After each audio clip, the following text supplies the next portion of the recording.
A'udzubillahi minasyaitonirrajim. Bismillahirrahmanirrahim. Asyhadu an la ilaha illallah wa asyhadu anna Muhammadar Rasulullah. La ilaha illallah. Bismillahirrahmanirrahim. Alhamdulillah rabbil alamin. Arrahmanirrahim. Maliki yaumiddin. Iyyaka na'budu wa iyyaka nasta'in. Ihdinas siratal mustaqim. Siratal ladzina an'amta 'alaihim ghairil maghdubi 'alaihim waladdallin. La ilaha illallah, la ilaha illallah, la ilaha illallah. Assalamualaikum warahmatullahi wabarakatuh. Apa khabar semua? Harap semua hari ini dapat menjalani kehidupan seharian dengan tidak melupakan Allah SWT. Dan selalu saya peringatkan, banyak-banyaklah memperingati Allah dan banyak-banyaklah bersabar jikala banyak dugaan-dugaan yang datang akhir-akhir ini, dan terutama sekali hendaklah kita banyak memperingati Allah. Sekarang ni saya pun tadi ada tengok dekat YouTube, banyak kes-kes orang yang saya kena santau lah. Ada satu perempuan tu dia cakap dia kena santau. Lepas tu benda-benda ni semualah. Sebelum ni dulu saya dalam video yang terdahulu saya ada ceritakan tajuk dia mengesan penyakit dalam diri ke tak silap saya dah. Okey, tak apalah, saya ulang sekali lagi. So macam ni ya. Baru-baru ni, baru 2-3 hari lepas lah, saya balik kampung. Saya diberitahu oleh anak buah saya lah, bapak dia, sepupu saya ni, dia kata dia kena biasalah orang cakap perbuatan orang kan, dinyai orang lah. So at one time rasa saya dah kes ni dah 4 bulan lepas lah. So sepupu saya ni dia sakit, dah tak boleh bangun semua, dah terbaring, lepas tu badan habis gatal-gatal, habis berkudis, habis satu badan. Umur dia dah 75 kot. Tapi dia bagus sebenarnya. Sepupu saya ni dia memang bagus. Dia mengajar orang mengaji, mengajar budak-budak mengaji. Lepas tu dia pernah ada bela seorang, dia ambil anak angkat lah. Dia ambil anak angkat. Budak tu lahir India, lepas tu dapat dengan dia lah. So sampai dia ajar budak tu ngaji semua, sampai budak tu alhamdulillah peluk Islam. Ambil Allah sebagai Tuhan, dia masuk meluk Islam. Sepupu saya ni sampai dah kahwin dengan budak tu, alhamdulillah.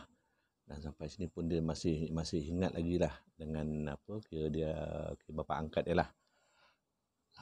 Tapi yang saya nak cerita ni, sepupu saya ni lah, sampai macam tu sekali saya tengok lepas dia badan habis gatal-gatal. Jadi anak dia datang jumpa saya, dia tanya macam mana. Dia cakap abah dah macam ni, dia cakap dia dah terlentang, dah kurus kering, dia cakap. So dia ada cerita lah, the past background ke bapak dia, sebab bapak dia ni dah kahwin lain sebab mak dia dah meninggal, so dia kahwin lain. So on the other side punya cerita lah ni. So saya cakap macam ni lah, saya tengok, saya belik, saya cakap macam ni, saya cakap abah kau ni, ini memang memang terkena. So saya cakap dia, you carikan tebu hitam. Yang kita panggil tu, tebu hitam tu tebu gagak lah. Cakap you carikan tebu hitam tu, you pergi mesin, you ambilkan air dia tu. You dapatkan air tebu hitam tu, bagi dia minum. Cakap dia kalau dia dah minum tu insya-Allah 2-3 hari dia akan rasa berkurangan. Dia akan elok cakap dia. Jadi dia anak dia tu pergi carilah. Alhamdulillah minggu lepas saya balik, saya dapat dia beritahu, dia cakap dia cakap alhamdulillah abah dah elok, dia cakap. Semenjak dah dapat minum air gagak tu, kering semua dia. Kering gatal-gatal tu kat satu badan. Habis satu badan semua kelengkang-kelengkang tu. Bayanglah kalau gatal satu badan, nak tidur pun susah. Tergaru sana, tergaru sini. Memang susah. Tapi alhamdulillah, Tuhan Maha Esa, Maha Agung. Saya tak ada suruh apa dah. Saya cakap dia, aku cari tebu gagak tu, kau mesin, ambil air dia, bagi abah kau minum. Alhamdulillah, Alhamdulillah Tuhan makbulkan apa yang Nabi tahu tu elok dah. Cuma minggu lepas saya balik, 2-3 hari lepas tu saya balik, dia cakap cuma sekarang ni kesan dia abah dia sekarang kencing tak lawas. Sebab yalah mungkin rentetan daripada itulah. Saya cakap tak apa. Saya beritahu dia, you carikan peria katak tu. Dia peria katak tu sangai atas kuali. Lepas tu makan. Satu hari peria katak tu pahit lah. Saya cakap dia kalau dia dapat ambil slice kan, satu slice bukan sebesar-besar jari tu, panjang jari tu, sangai makan. Satu hari pagi satu, tengah hari satu, malam satu. Dia kata dia, insya-Allah nanti kencing abah kau tu akan lawas balik, insya-Allah. Tapi alhamdulillah lah. Nampaknya alhamdulillah lah dia. Jadi saya nak pesan kepada, saya tengok ada dalam YouTube tu ada 2-3 orang kot yang didakwa kena santau ni, kepada mereka-mereka yang kena santau, yang rasa diri tu kena santau, carilah tebu yang hitam tu. Tebu hitam tu susah cari. Memang susah jumpa. Carilah. Memang ada orang tanam. Kalau ada Cina tanam tu, belilah. Dapat sebatang, you pergi hantar mesin, you ambil air tu, you minum. You minum. Tapi kalau nak cepat lagi, ambil air tu, tambahkan garam. Garam bukit, satu sudu kecil, minum. Kalau you dapat, you amalkan tu 3 hari, insya-Allah santau yang ada dalam badan semua akan keluar. Tak payah susah-susah. Cicak pun tahu. Selalu cicak ni kalau saya cerita, dia memang selalu bunyi lah. Buatlah.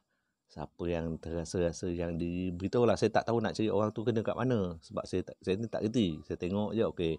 Jadi, kawan-kawan sama dengar ni, pergi. Beritahu dia, ubat dia adalah tebu hitam. Tebu gagak tu. You mesin, ambil air dia, tambah garam, satu sudu kecil, minum. You ulang, you buat 3 kali. Hari Isnin, hari Rabu, hari Jumaat, you minum. Air dia tak banyak. Kalau you tebu tu, you dapat sebatang tu, bukan kalau 4 kaki, mungkin you akan dapat 1 gelas lah lebih kurang. Kalau panjang bukan 4 kaki, bukan 1 gelas. Just nice lah. I mean, you standby kan 3 batang, 1 hari sebatang. I mean, you minum hari Isnin, hari Rabu, hari Jumaat. Minum sebelum you minum ni lah. Dapat tu, minumlah. Tak ada kisah pagi ke petang malam pun tak kisah. Jadi, 1 hari tu minum. InsyaAllah. Ini tip-tip saya nak bagilah. Supaya memudahkan sebab banyak saya tengok, banyak kes-kes ni kan. Jadi, banyak dia orang pergi sana, pergi sini, cari ubat sana, ubat sini. Nampaknya tak jumpa ubat dia. Jadi, saya bagi tips. Ubat dia orang kena santau. Carilah tebu gagak, mesin, ambil air dia, minum, tambah garam setengah sudu kecil, minum. Buat 3 hari. InsyaAllah. Hari dia, hari Isnin, hari Rabu, sama hari Jumaat. You minum. InsyaAllah. Dia akan elok. Jadi, kalau ada penyakit-penyakit lain tu, banyak penyakit-penyakit ni. Tapi itulah, untuk mengesan diri dalam penyakit pun sama juga.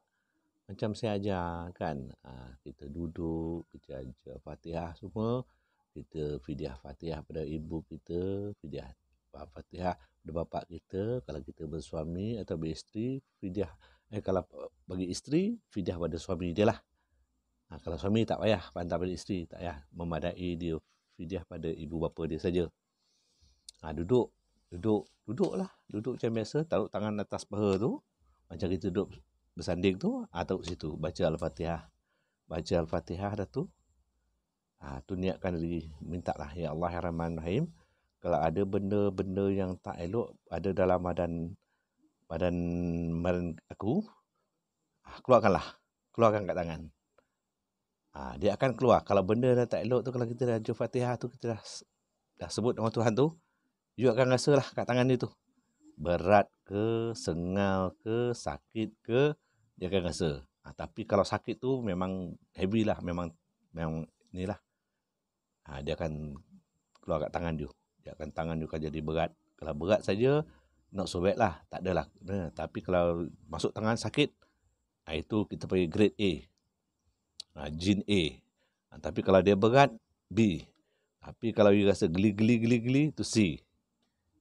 Jadi you dah boleh tahu. Lepas tu, kalau dia dah rasa ada tu, okey, susah, tak payah nak pergi jumpa-jumpa mana-mana. Kalau betul you dah jumpa benda-benda tu ada dalam diri you, okey, you kena siapkan Al-Fatihah. Okey, lepas subuh, sembahyang subuh, you buat Al-Fatihah.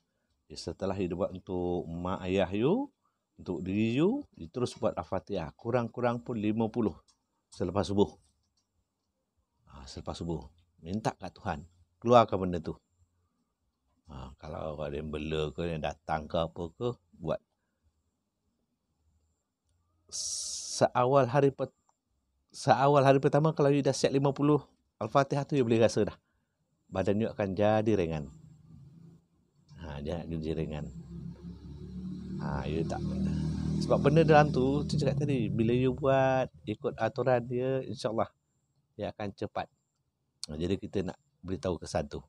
Tapi kalau you dah buat, you dah dapat tu, tak tahu macam mana nak buang, you tulislah kat komen tu, nanti saya ajar macam mana. Tak payah jumpa saya pun tak apa, saya ajar macam tu je, insyaAllah. Sebab ini semua kuasa Tuhan, nak mengelokkan Tuhan. Tak ada daya upaya saya cuma boleh bantu macam tu, insyaAllah. Banyak orang datang ada budak-budak tu, lagi pula teruk dah, kena rasuk macam mana pun, tak ada jumpa saya pun. Saya beritahu dia, saya WhatsApp dia tulis macam mana, saya beritahu dia. Mana heavy case tu, you WhatsApp tu, nanti insyaAllah saya akan personal WhatsApp awak. Saya akan personal text awak, WhatsApp awak macam mana nak buat. Tak ada nak nyusahkan siapa-siapa. Ini very cost effective. Tak ada masalah. Ini ilmu Tuhan.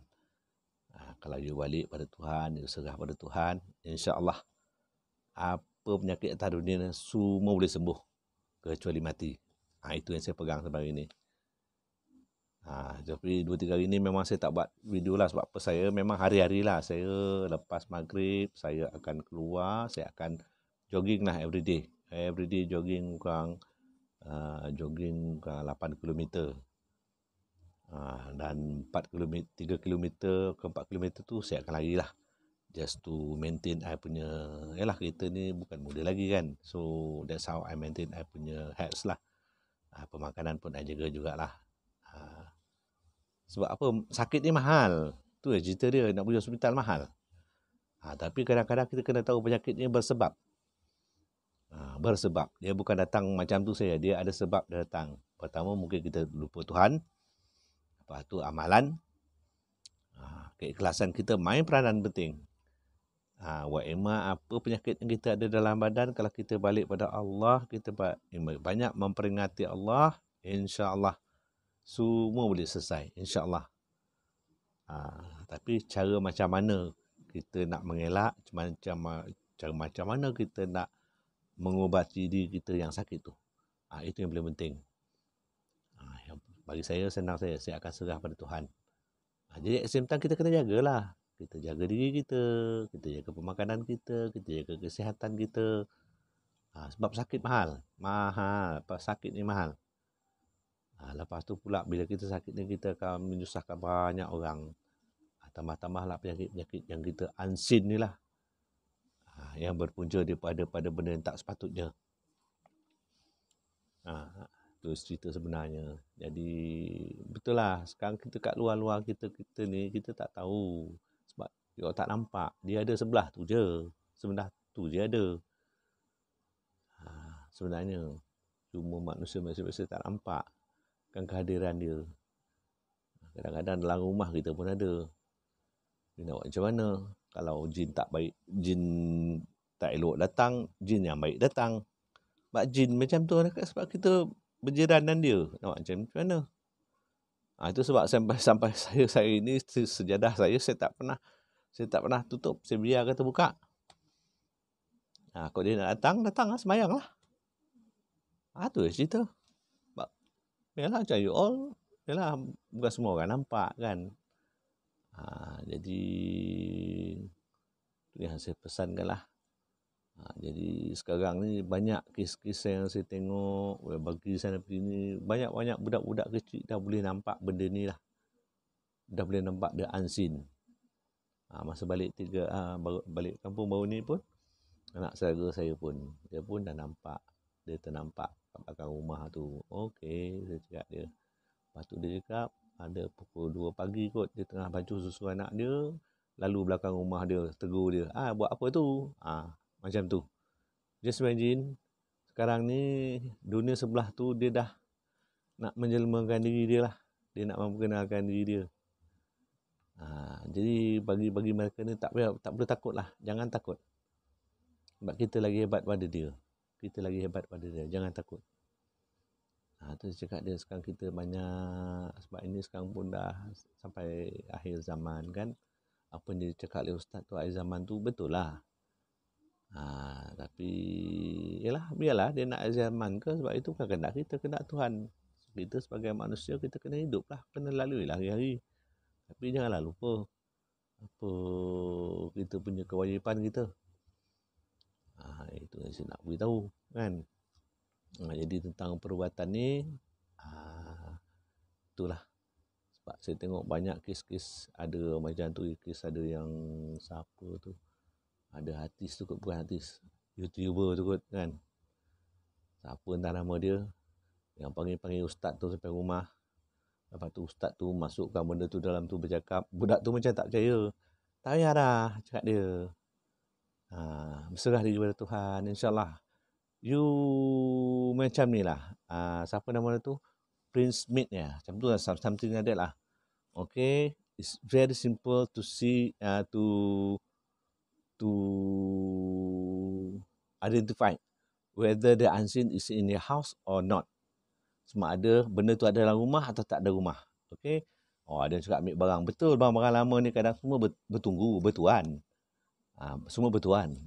Tetapi kalau kita sendiri, diri kita tu selalu merapatkan diri dengan Tuhan, selalu mengingati Allah, tak perlu risau benda ni. Sebab kita hidup bersama dengan dia. Tu cerita dia. We are living with them. Tak ada cara lain. Tak boleh elak. So, kalau di dalam entiti rumah you nak tahu dia ada tak ada, okay, nak confirm. Dia cakap, banyaklah ustaz-ustaz yang cakap, dia panggil tu. Sebab benda tu yang bercakap, benda tu yang confirm. So, you mungkin akan rasa betul ke tak betul. Okay. Paling senang. Bagi semua orang yang paling senang, okay, kalau rasa-rasa lah, rumah kita ni macam ada, tak ada. Tengok anak kita kadang demam, kadang tak demam. Ada yang tak kena kan. Okay. You cari bola pimpong. Okay. Bola pimpong. Okay. Kalau rumah single story, you duduk kat tengah-tengah rumah itu, ambil bola pimpong 6 biji tau. 6 biji. 6 biji, dituk kat tapak tangan you. Okay. Tahu tapak tangan you, dan baca Al-Fatihah. Macam biasalah, hantar pada mak, minta pada ayah, hantar pada diri kita, dan you lambung bola pimpong tu, 6 tu, tok kat tapak tangan, you lambung ke atas, lambung, biar dia jatuh. Biar dia jatuh sendiri, dia akan melantun. Dia akan macam-macam arah tu. So, nak check, you kena check satu-satu arah tu, mana dia pergi. Okay, dah sampai berhenti bola tu, okay, you ambil yang nombor 1. You pegang, you baca Al-Fatihah. You pegang tu sambil pegang tu, you genggam bola tu, you baca Al-Fatihah. Dan you rasa. Apa rasa dia? Lepas tu, Nombor 1, you rasa macam ni. You tengok. 6 biji ni akan berasa berlainan. You akan rasa berlainan. Kalau ada lah. Kalau tak ada, dia akan rasa biasa je. Tapi kalau ada entiti tu, dia akan rasa berlainan. Kenapa bola tu berhenti situ? Bila bola berhenti di situ, maksud dia bekerja kat benda tu. Benda-benda tu bekerja tempat tu. Dia nak tengok. So you dah tahu dah. You boleh rasa. Kalau bola tu kan ringan, bila you dah baca Al-Fatihah kat itu genggam tu, you akan rasa, kenapa berat ni? That mean the thing is there. Ada kat situ. Jangan takut, tak boleh takut. Tak ada. You don't have to worry. Okay, you rasa. Sampai you check 6 tu, dan you tandakan tempat you tu, yang ada berat tu, okay, bola 1 tak ada rasa. Bola 2 tak ada. Bola 3 ada rasa. You tandakan tempat tu. Okay. Bila dah rasa semua, let's say dah 6 tu ada 3 yang rasa. Okay. Apa you perlu buat? You ambil bawang putih pula. You ambil ladi hitam. You ambil garam kasar. Okay. Lepas tu you ambil minyak kelapa lah. Minyak masak kita tu. Yang tak belum pakai tu. Okay. You tumbuk dulu lah. Ini garam sama ladi hitam ni garam. You tepuk. You tumbuk. Tumbuk lumat. Then you masukkan dalam bekas. You taruhkan minyak dengan 2 titik lah. 2 titik, 3 titik. Then you gaulkan. You gaulkan semua. Dah sebati. Okay. You taruhkan tempat you yang you tanda tadi. Tanda yang you rasa yang bola yang ada berat tu. You tanda kat situ. Tanda. Kalau ada 3 tempat, 3 lah. You tanda. Okay. Dan sudah tu. You dah tanda tu. You tanda kat bola tu juga. Okay. You tanda kat bola tu. Mana bola berat tadi, you tanda lah. Bola ni. 3 yang berat, 3 tak berat. That means you tanda bola yang berat. So bola yang bersih tu tak ada apa-apa lah. Bola yang berat ni, what you do is, okay, you masukkan dalam freezer. Masuk freezer, tempat masak, air batu itu tu. Masuk dalam freezer. You frostkan dulu. You masukkan freezer 1 malam, tak apa, tak ada apa. Dia tak lewat apa. Jangan risau. You jangan takut. You masuk dalam freezer. You masuk dalam freezer. Okay, the next day tu, you ambil, you buka. Then, you buang lah. Buang tong sampah. Tak apa. Buang tong sampah. InsyaAllah. Settle. Mesti settle. Itu tips saya nak bagilah. Okay, kalau rumah 2 tingkat pun you buatlah atas, dari atas baling dari atas. Kalau rumah 1 tingkat buat kat bawah-bawah. Kalau rumah dari tingkat atas pun buat tingkat atas. Lepas tu buat tingkat bawah. Macam tu. Sebab bila jantung lantung bola tu, dia semua akan pergi. Kalau ada, dia benda tu akan pergi. Ikut kat bola tu. Atau kalau dapat tu jangan kasih color putih tu. Kalau kuning tu lah, cantik sikit sebab dia mengelip kan. So, dia pun attract color juga. Kalau tak ada yang kuning ada putih pun okey, memadai. Tapi okey juga. So that's how you nak tahukan benda-benda di dalam dalam rumah. Tu kalau rumah susahlah sebab apa, kita kat rumput kan, kita nak buat macam mana? Baling dia tak berjalan jam tu je kan. Tapi tak apa, kita selesaikan ni dulu dalam rumah. Yang rumah tu nanti saya akan ajar macam mana. Ni boleh buat sendiri je, insyaAllah. Buat sendiri je. Tak payah susah-susah. Jadi baru kita nak tahu. Jangan takut, tak ada apa nak takut. Yang di dalam diri pun saya dah beritahu je macam mana nak cek. Nanti kalau ada, kalau you rasa diri ada dalam tu, rasa tangan tu berat, whatever, tak tahu macam mana, nanti you tulis dalam komen ni. Dia tulis situ. Cik Izan, macam mana Cik Izan? Saya tulis. InsyaAllah, kalau saya tak jawab dalam tu, saya akan, you bagi number you, insyaAllah saya akan call you. Saya akan WhatsApp balik lah. Tapi bila saya dah beri episode, janganlah share pula nombor handphone saya dan orang. Kan, jumpa saya tak guna, tak ada apa pun kan. Cuma saya bagi jalan, alternatif, dan semua Tuhan punya kerja. So, saya cuma tunjuk jalan je macam mana. Saya cuma tunjuk jalan. Jadi untuk mereka-mereka yang kena santau tadi, saya dah beritahu macam mana nak selesaikan masalah tu. Jadi nak cek dalam diri pun saya dah tunjuk. Nak cek benda dalam rumah pun saya dah beritahu. So saya harap masing-masing boleh cubalah dah buat dalam rumah, insyaAllah. Rumah kayu pun tak apa. Kalau bola apa tu, bola pingpong tu kat rumah dia akan melantun. Dan melantun dia tahulah mana pergi. Dia tahu kejar. Boleh lah. Kita boleh check dia macam-macam lah insyaAllah. So, you just tulis kat komen tu, saya akan bantu. Saya cuba bantu mana yang boleh. Yang heavy-heavy kes pun insyaAllah saya akan bantu. Just tulislah. Apa ada masalah, beritahu insyaAllah. Saya akan cuba membantu mana yang boleh. Sebab benda ni semua atas keridaan Allah. Sebab yang saya perlukan, yang saya pohonkan ada kerahmatan Allah. Kerahmatan dia kalau masih ada dengan kita, insyaAllah dia akan bantu. Janganlah risau, insyaAllah. Tapi janganlah bila saya dah suruh buat surah Fatihah macam ni, jangan tak buat. Sebab ni untuk kebaikan sendiri. Kebanyakan yang buat-buat tu, semua Alhamdulillah, semua selesai masalah. Jadi itulah apa yang saya boleh bantu, saya bantulah. Agak ini cara saya nak bantu orang ramai mana ada masalah benda-benda ni. Tak apa. InsyaAllah tak apalah. Ada benda-benda yang kat dalam kawasan rumah tu tak apa. Dari sini pun boleh potong. Jangan risau. Buat dulu. Nanti ada masalah, saya akan call, saya akan beritahu macam mana nak selesaikan masalah. So, cukup hari ni. Saya ni. So, saya sudahi dengan wabillahi taufiq wal hidayah. Assalamualaikum warahmatullahi taala wabarakatuh. Al-Fatihah. A'udzubillahi minasyaitonir rajim. Bismillahirrahmanirrahim. Alhamdulillah rabbil alamin arrahmanir rahim maliki yaumiddin. Iyyaka na'budu wa iyyaka nasta'in. Ihdinas siratal mustaqim. Siratal ladzina an'amta 'alaihim ghairil maghdubi 'alaihim waladdallin. La ilaha illallah, la ilaha illallah, la